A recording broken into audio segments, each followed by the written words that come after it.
Zelensky appelle à l'unité et à la dignité face aux luttes de l'Ukraine. Ukrainians, Ukrainian women. In the life of every nation, there is a moment when everyone needs to talk honestly, calmly, without assumptions, rumors, gossip, without anything unnecessary, just as it is, just as I always try to speak with you.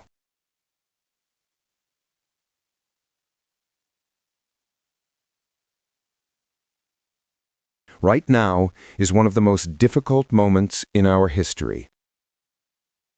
The pressure on Ukraine right now is one of the heaviest. Ukraine may now face a very difficult choice, either loss of dignity or the risk of losing a key partner, or difficult 28 points, or an extremely harsh winter.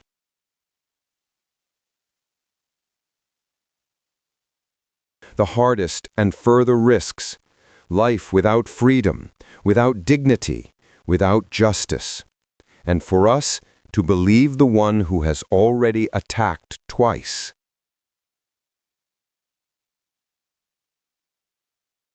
They will expect an answer from us, although, in fact, I already gave it on May 20th, 2019, when swearing allegiance to Ukraine, I specifically said, I, Volodymyr Zelensky, elected by the will of the people, as President of Ukraine, commit by all my deeds to defend the sovereignty and independence of Ukraine, to defend the rights and freedoms of citizens, to adhere to the Constitution and laws of Ukraine, to fulfill my duties in the interests of all compatriots, to elevate the authority of Ukraine in the world.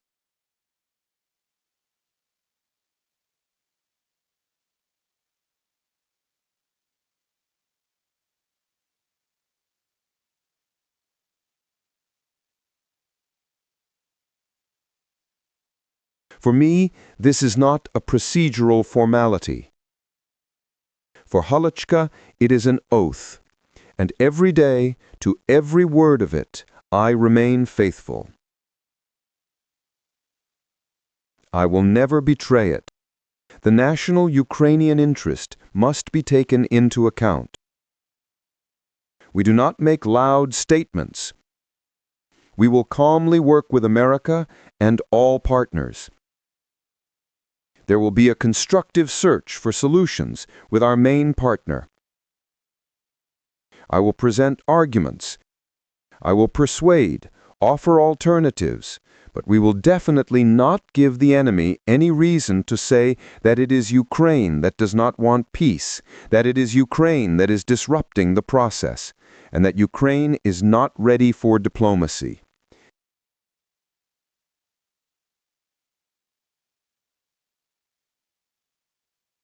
That will not happen. Ukraine will work quickly. Today, on Saturday and Sunday, the entire next week, and as long as it takes, 24/7, I will fight to ensure that at least 2 points of the plan are not missed.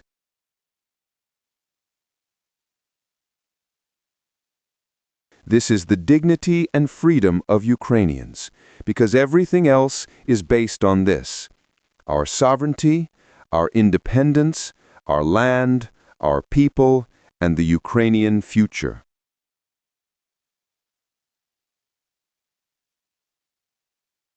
We will and must do everything so that the result is the end of the war and not the end of Ukraine, the end of Europe, and global peace.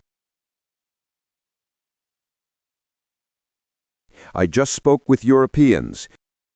We are counting on European friends who clearly understand that Russia is not somewhere far away, that it is close to the EU borders, that Ukraine is now the only shield separating comfortable European life from Putin's plans.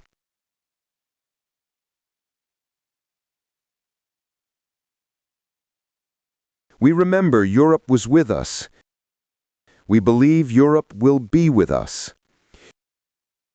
Ukraine must not experience the déjà vu of February 24th, when it felt like we were alone, when no one could stop Russia except our brave people who stood as a wall against Putin's army.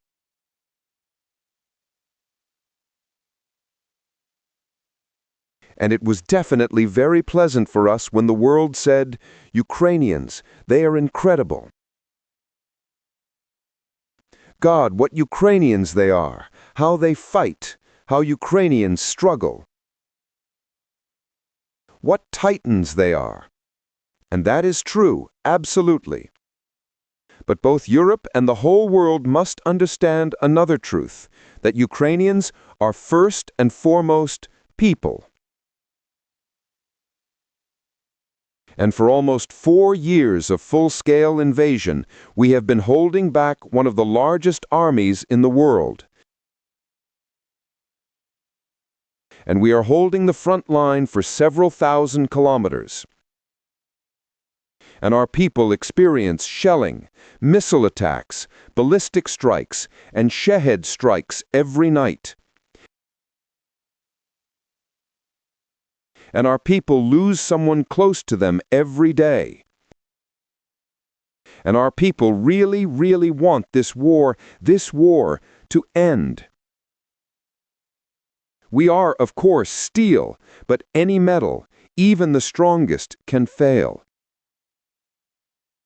Do not forget this. Be with Ukraine. Be with our people. And so, be with dignity and freedom. Dear Ukrainians, remember that first day of the war. Most of us made a choice in favor of Ukraine. Remember our feelings then, how it was. It was dark, loud, hard, painful, for many, scary. But the enemy did not see our backs running away. He saw our eyes full of readiness to fight for what is ours.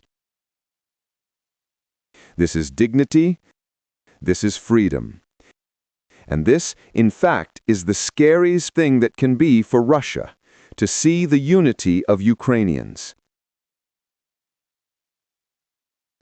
Then our unity was aimed at protecting our home from the enemy. And now unity is also needed by us more than ever, so that there is a worthy peace in our home. I am addressing all Ukrainians now. Our people, citizens, politicians, everyone. We need to come together, pull ourselves together, stop the mess, stop the political games.